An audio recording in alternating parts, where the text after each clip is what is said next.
My thanks to Kyros and her minions.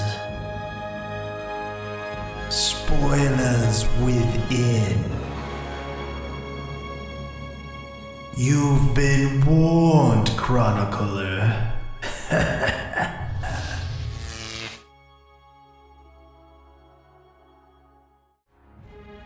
Hello there, I am Mal, and welcome to my ongoing coverage of the role-playing game Tyranny.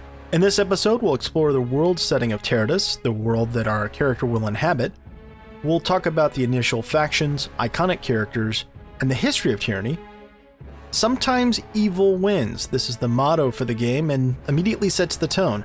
But I didn't really understand its true meaning and impact until I became engrossed in the story. I found myself initially trying to be the good guy, the light to take on the darkness, like I would in any role-playing game. And let me be clear from the onset, we're not. We're not good guys. The world is not good. Our primary duties are all about enforcing laws from Kyros the Overlord. Often they contradict with one another. They subjugate all manner of people. So no, we're not the good guy. But it's that main element that sets Tyranny apart from other RPGs. There's certainly been other grimdark fantasy worlds, but this one feels more relatable. Your actions feel as though they have a real impact. Not only does it make the story more interesting and engaging, but it also means there should be some replayability down the road. It also feels more grounded than other fantasy games I've played.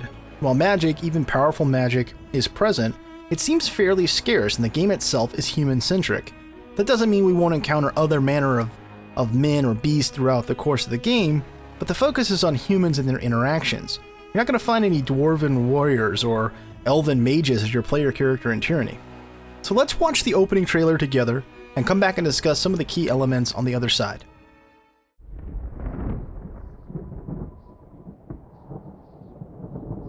For over 400 years, the armies of Kyros the Overlord have swept across the known world. All who stood against them fell before their might. Even the Archons, women and men of immense power, were forced to kneel, chained to the Overlord's will. Now Kyros' final conquest has come to our corner of the world, and two of the Overlord's armies compete for the honor of taking our lands. The elite disfavored, and the teeming horde of the Scarlet Chorus. The voices of Nerat, spymaster and archon of secrets, guides the fierce and undisciplined masses of the Scarlet Chorus. With each battle, the Scarlet Chorus grows stronger, as the defeated are given a simple choice: serve or die. Graven Ash, Archon of War and the Overlord's most loyal general, leads the disfavored. Though small in number, Kyros' ironclad legion has never met true defeat in open battle. Watching over the two generals is Tyranny, the Adjudicator, Archon of Justice, eldest of Kyros' minions. Tyranny brings Kyros' laws to newly conquered lands, aided by the Fatebinders, judges and executioners of the Overlord's laws. You were among the youngest of the court of Fatebinders when Kyros' armies came to our lands. How could we have known that the fate of thousands would rest in your hands? Two factions led by different generals have been sent to the lower tiers to deal with the last vestige of peoples who resist Kyros.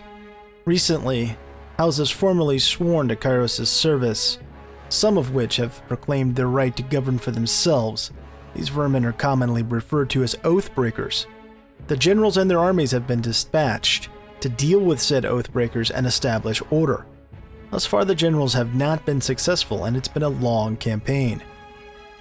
The main threat character, of course, is Kyros the Overlord, and to a lesser extent her principal and longest-serving Archon, Tyranny the Adjudicator, our direct lord as a member of the Fatebinders.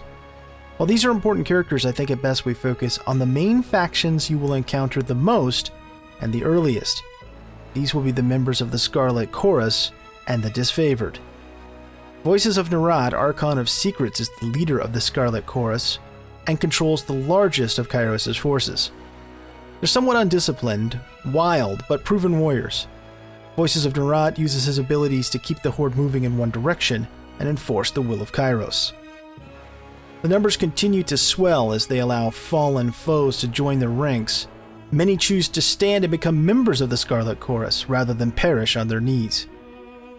Few in the Empire speak of Voices of Narad, for only the foolish wish to draw the eye of Kyros' spy master and torturer. Over hundreds of years of service to the Overlord, his blood-soaked hands have crushed rebellions and condemned countless traitors.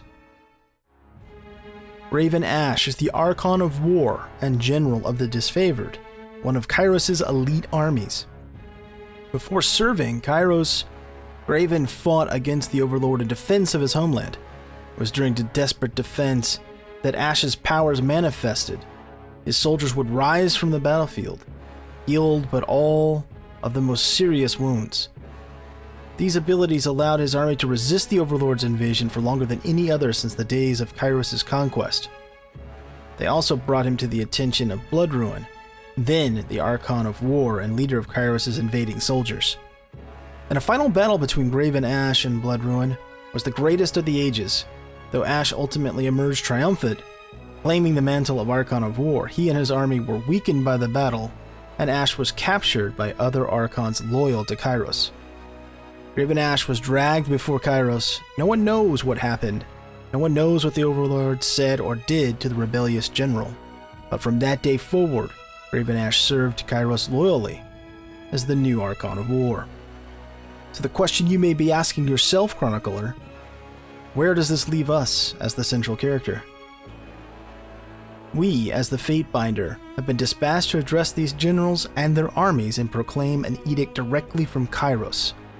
Edicts carry the weight of mystical energies and have the ability to create or destroy with simply a word. What awaits us in this world? Let's find out.